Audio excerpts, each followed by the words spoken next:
To ask when you were asking Ravi that question, I was very keen to know that were you scared that will she be judged?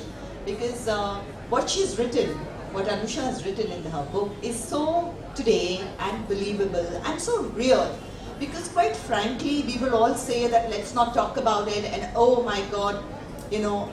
But that's the reality, and that's the hormones, and that's the age. And if they're not, I mean, if first love is not going to happen, then when? I mean, it's, you know, you need to go through that first love to go into the second, third, fourth, and whatever. So now you're just going to make a lot of people who haven't experienced first love feel really bad. But you must. And How look can at their you not? watches.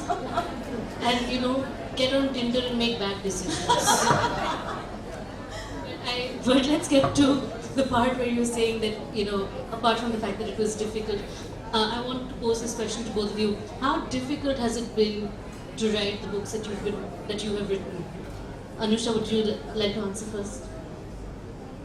And not just like balancing school and life, but just the whole act of writing a book. This one was surprisingly fun. So I didn't think it was very, very difficult as such because I could relate so well. I knew what I wanted to write, and it was also good because I had a very clear picture of what I wanted at the end. So I had a lot of fun writing this book, and the only thing was I was very particular about not writing certain parts when I was not in the right headspace. So I got a lot of I finished it fast from my parents, but it was like, no, I'm gonna take a little while over this.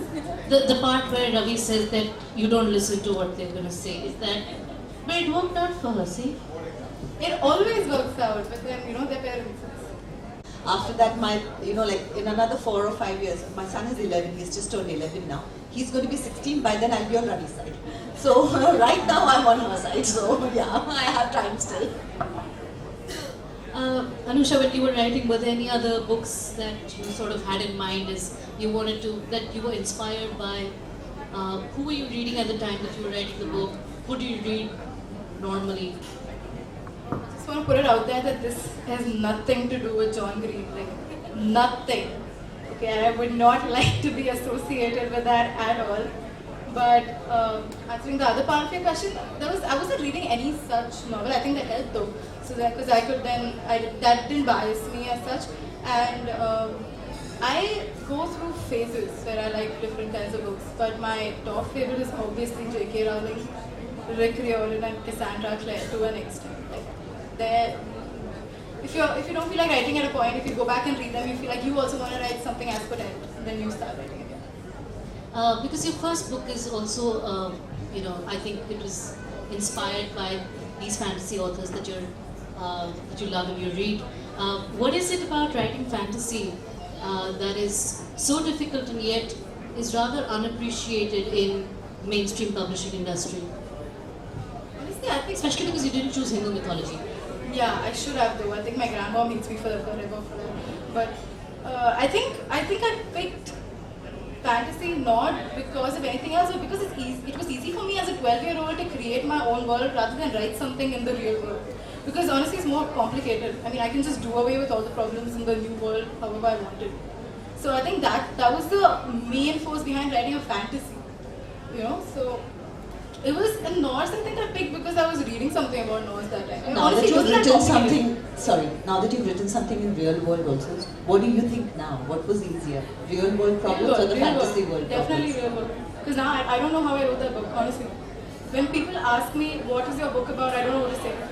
There was a school interview where I was asked, what is that book about? And I stumbled and finally, I don't think anybody knew what that book was about. Because I'd forgotten what it was about. And right now it's much easier to talk about this book, not because I've just written it, but because I know exactly what I was writing. I think when in doubt, when people ask you what your book is about, I think it's best to resort to 2 words: buy it. And that answers all the questions. For multiple people, I just Google it or buy it. So Nali, are you, now that your first book's down and the response has been so favorable and so good, have you thought about writing a second, but maybe not non-fiction, maybe fiction? I don't think I can write fiction. I really feel that. I love reading fiction and I love living in a fictional world, etc., etc. And I go into it for days and kind of don't want to come out of it. But I feel it's very difficult to write fiction, and I don't know how you do it, but it's really difficult to write it. It's lovely to read it. Having said that, I'm at that phase right now where I did the first book and it has come out, and I'm not sure if I'm happy that it's appreciated, and hence they want me to write another book, and now I'm feeling the pressure that I need to write another book, and I don't know if I should feel the pressure. So all that is going on.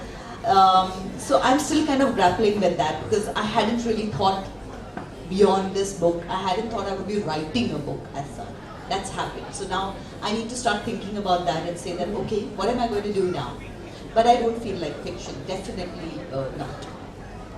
I'm going to pose a question to both of you, because I think one should take advantage of the opportunity that we have two incredibly successful people on stage, with a slight age difference. But what I wanted to ask you... I like the slight part. What I wanted to ask you both about is that, do you find that it has become increasingly important for women, no matter whether they're starting at 16 or whether they're starting later in a new field, to be heard, to be taken seriously? I mean, if all of us have been following the news and watched the Democrat and Republican debate, women, it's just an example of how many times, how frequently, how overtly and insidiously women get interrupted when they want to have a voice, when they want to speak, when they want to be heard.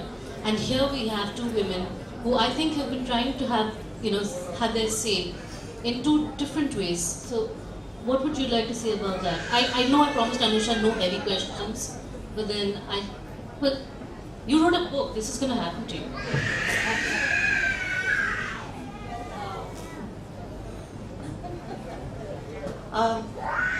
Even with parenting, I think it's still not easy to be heard, and quite frankly, I grew up not even, we were three sisters, so I actually grew up without that brother and that, so we kind of had a, so to say, voice in that sense. But as you grow older, you realize how little a voice you actually have and have had. And it's really not too different even now. Now, because it still takes me so long to understand that I have a voice and I should use it. We are so somewhere in our subconscious psyched into feeling, first of all, you're feeling guilty about everything. And you're happy you're guilty, you're sad you're guilty, you want to do something. It's just, and as I see my niece now, I have a son and I have, my sister has twins, a boy and a girl. And we were just 2 days back, we were talking about it and we were saying that, she's saying, I need to put in an extra effort to make my daughter understand that it's okay, you don't have to do this if you don't want to do it. Because everywhere around us, it's so set into us that, even without intending to, everybody is kind of telling the girl what to do, how she should talk, how she should behave, how she should respond to something. And it's not that frequently told to the boy. And so as a mother, she really needs to work harder. And because they're twins, she can see the difference. And we were just having a discussion about it, that we don't even realize it. It doesn't occur to us to think that, do I have a voice? Now when you think about it, you realize that no, not really. And that's because I'm not using it that well also. So we need to stand up and say that yes, my voice is there, hear it. And we need to support each other. The women need to support each other on this a lot more than we've been doing. Anusha, I'm just going to make it a little easier, because taking off on what Sonali was saying, I think you've done a remarkable job with the voices of the young girls in your book.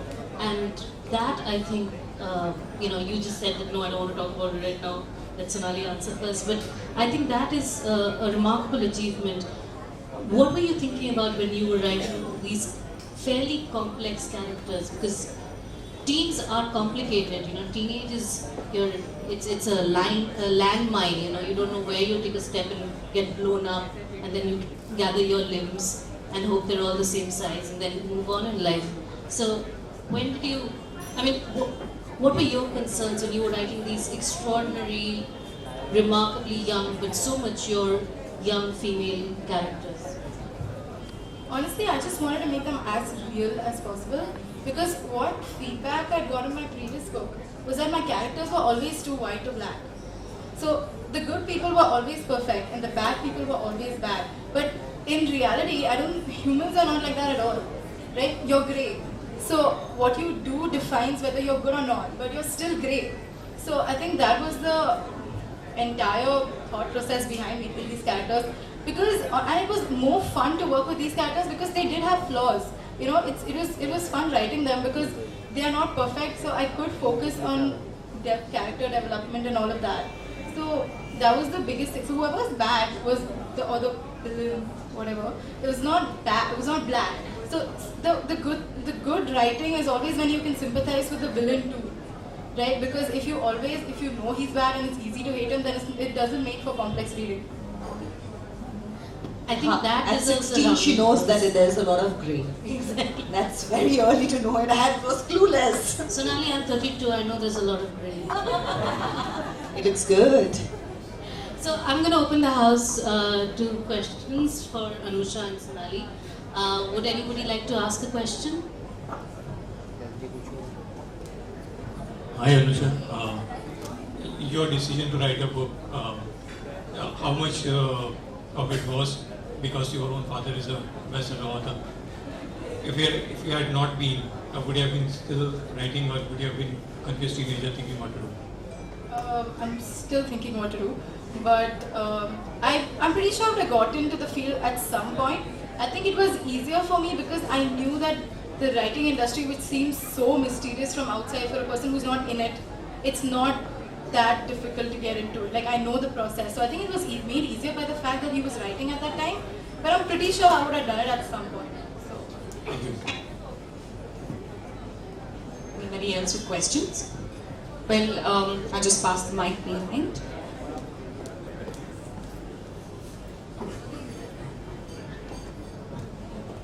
Hi Anusha. So while I was sitting here, I was just wondering about the story behind the cover.